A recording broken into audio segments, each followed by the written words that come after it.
So, what is literary criticism? Literary criticism is an extension of this social activity of interpreting. One reader writes down his or her views on what a particular work of literature means, so that others can respond to that interpretation. The purpose of literary criticism. Where the piece of writing become up prose. Different aspects are not clear to us, which are ambiguous, or it must be occurred because it has been written during the time and age.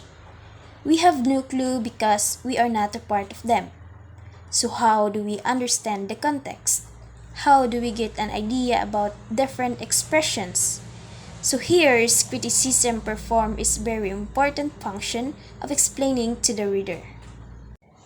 Different writers explain different thoughts into different kinds of readings to which one of the best, whether one reading contradicting a different authors. That is also something done by criticism on a particular writing, and it is, yes, criticism has to understand what is written and it takes many places to read. Because when the reader reading the text, that impact on the reader is very important on how the reader changes after reading the text. All this is literary criticism. And finally, it helps us to understand the relation of the author, reader, and the text. In a V and a kind of a born are connected to establish this cannot have been possible that had criticism not performed with a function systematically and scientifically. So to become connect, the author connects with the reader, and together the two of them get connected to the text.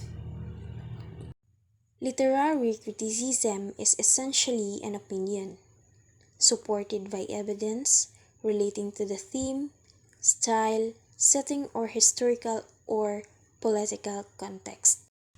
Literary criticism refers to a genre of writing whereby an author critiques a literary text, either a work of fiction, a play, or a poetry. Alternatively, some works of literary criticism address how a particular theory of interpretations informs a reading of a work or refutes some other critic's reading of a work. Almost exclusively on features of the literary text itself to the exclusion of biographical, historical, or intellectual context. The name formalism derives from one of the central tenets of formalist thought, that the form of the work of literature is inherently a part of its content, and that the attempt to separate the two are fallacious. Marxism possessed that the struggle between the social classes, wholly between the bourgeois or capitalist and the proletariat or workers, differs that the development of the state and the bourgeoisie to gain control of the factors of production from the masses as complex, related parts.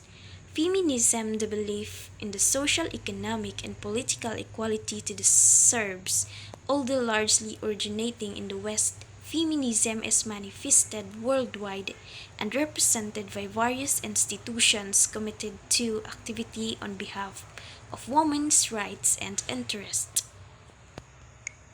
The psychoanalytic theory is the personality theory which is based on the notion that an individual gets motivated more by unseen forces that are controlled by the conscious and the rational thought. Sigmund Freud is closely related to the psychoanalytic theory. Archetypal criticism argues that archetypes determine the form or function of literary works, that a text's meaning is shaped by cultural and psychological myths.